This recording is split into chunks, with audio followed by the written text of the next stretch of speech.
最近無意中睇咗篇澳門《濠江日報》嘅文，需要改變被動等待思維慣性，講到澳門經濟轉型同社會升級嘅事。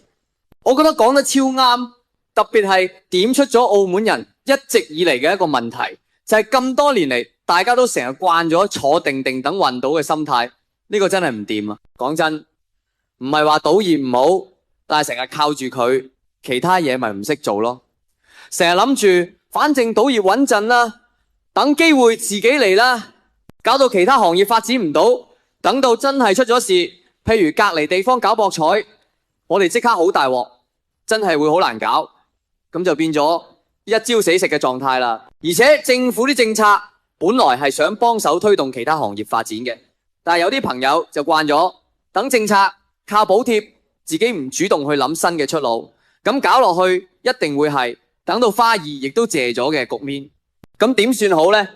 濠江日報嘅文話得好清楚，係時候醒一醒啦，唔好再等啦，要轉主動啲。每一個澳門人都要自己行出第一步，個人層面唔好淨係諗住入賭場做嘢啦。今時今日好多嘢都可以學噶嘛，例如數碼經濟啦、文化創意啦、中醫藥啦。舉個例，有啲年輕人學咗跨境電商，自己搞網店做生意做到飛起，仲幫澳門揾到新路數添，咁咪正啦。企業層面，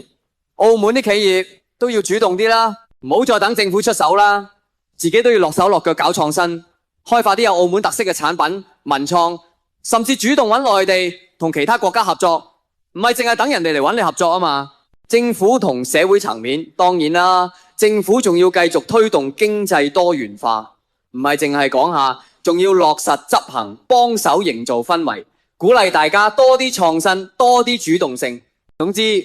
澳門依家真係一個關口位，唔再可以就咁坐喺度等啦。大家一定要主動出擊自己嘅將來，自己話事，咁先可以真真正正